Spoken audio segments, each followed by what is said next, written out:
ತುಪ್ಪ ಮಾರಾಟಕ್ಕೆ ಕಡಿವಾಣ ಹಾಕೋಕೆ ಮುಂದಾಗಿರುವಂತಹ ಕೆಎಂಎಫ್ ಕ್ಯೂಆರ್ ಕೋಡ್ ಅಸ್ತ್ರ ಪ್ರಯೋಗಿಸ್ತಾ ಇದೆ. ತುಪ್ಪದ ಬಾಟಲ್ಗಳು, ಪ್ಯಾಕೆಟ್ಗಳ ಮೇಲೆ ಕ್ಯೂಆರ್ ಕೋಡ್ ಮುದ್ರಿಸುವ ಮೂಲಕ ಗ್ರಾಹಕರಿಗೆ ಗುಣಮಟ್ಟದ ಖಾತ್ರಿ ನೀಡ್ತಾ ಇದೆ. ರಾಜ್ಯದ ಹೆಮ್ಮೆಯ ಬ್ರ್ಯಾಂಡ್ ನಂದಿನಿ ಹೆಸರಿನಲ್ಲಿ ನಕಲಿ ತುಪ್ಪದ ಮಾರಾಟ ಪ್ರಕರಣಗಳು ಹೆಚ್ಚುತ್ತಾ ಇರುವಂತಹ ಹಿನ್ನೆಲೆಯಲ್ಲಿ ಈ ಕ್ರಮವನ್ನ ಕೈಗೊಳ್ಳಲಾಗಿದೆ. ನಂದಿನಿ ತುಪ್ಪದ ಉತ್ಪನ್ನದ ಅದರ ಮೇಲೆ ಈಗ ಏನು ಮುದ್ರಿಸಲಾಗಿರುವಂತಹ ಕ್ಯೂಆರ್ ಕೋಡ್ ಸ್ಕ್ಯಾನ್ ಮಾಡಿದ್ರೆ ಗ್ರಾಹಕರ ಮೊಬೈಲ್ ಸಂಖ್ಯೆಗೆ ಒಟಿಪಿ ಬರಲಿದೆ. ಜೊತೆಗೆ ತುಪ್ಪದ ಕುರಿತು ಮಾಹಿತಿ ಕೂಡ ಲಭ್ಯವಾಗಲಿದೆ.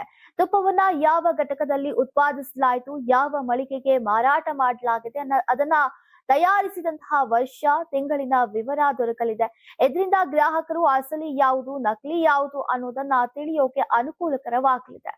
ಇನ್ನು ಇತ್ತೀಚೆಗಷ್ಟೇ ನಂದಿನಿ ತುಪ್ಪದ ಹೆಸರಿನಲ್ಲಿ ನಕಲಿ ತುಪ್ಪವನ್ನ ಮಾರಾಟ ಮಾಡ್ತಾ ಇದ್ದಂತಹ ಜಾಲವನ್ನ ಭೇದಿಸಿದ್ದಂತಹ ಕೆಎಂಎಫ್ ನಕಲಿ ತುಪ್ಪ ಮಾರಾಟಕ್ಕೆ ಕಡಿವಾಣ ಹಾಕೋಕೆ ಈ ಕ್ರಮಕ್ಕೆ ಮುಂದಾಗಿದೆ.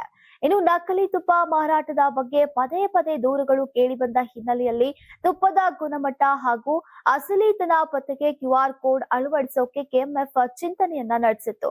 ಈ ಸಂಬಂಧ ಆಹಾರ ಇಲಾಖೆಯೊಂದಿಗೆ ಚರ್ಚಿಸಿ ಸರ್ಕಾರದ ಅನುಮತಿ ಪಡೆದ ಬಳಿಕ ಸುರಕ್ಷಾ ಕ್ರಮದ ಭಾಗವಾಗಿ ತುಪ್ಪದ ಪ್ಯಾಕೆಟ್, ಬಾಟಲ್ಗಳ ಮೇಲೆ ಕ್ಯೂಆರ್ ಕೋಡ್ ಅನ್ನ ಅಳವಡಿಸಲಾಗ್ತಾ ಇದೆ. ಇನ್ನು ಅಸಲಿ ತುಪ್ಪದ ಪ್ಯಾಕೆಟ್, ಬಾಟಲ್ಗಳ ಮೇಲೆ ಮುದ್ರಿತವಾದಂತಹ ಕ್ಯೂಆರ್ ಕೋಡ್ ಸ್ಕ್ಯಾನ್ ಮಾಡಿದಾಗ ಮಾಹಿತಿ ಲಭ್ಯವಾಗಲಿದ್ದು, ಇದರಿಂದ ಗ್ರಾಹಕರು ತಾವು ಖರೀದಿಸಿದಂತಹ ತುಪ್ಪ ಅಂದ್ರೆ ನಂದಿನಿ ತುಪ್ಪ ಅಸಲಿಯೋ ಅಥವಾ ನಕಲಿಯೋ ಅನ್ನೋದು ಸುಲಭವಾಗಿ ಪತ್ತೆ ಹಚ್ಚಬಹುದಾಗಿದೆ. ನೀವು ಸಣ್ಣ ಆಗ್ಬೇಕಲ್ವಾ? ಅದು ಒಂದು ಉತ್ತಮ ಆಹಾರದಿಂದ ಸಣ್ಣ ಆಗ್ಬೇಕಲ್ವಾ? ಪ್ರತಿದಿನ ನಮ್ಮ ಜೀನಿ ಸ್ಲಿಮ್ ನ ಯೂಸ್ ಮಾಡಿ ಯಾವುದೇ ಸೈಡ್ ಎಫೆಕ್ಟ್ ಇಲ್ದಂಗೆ ನೀವು ಸಣ್ಣ ಆಗ್ತೀರಾ.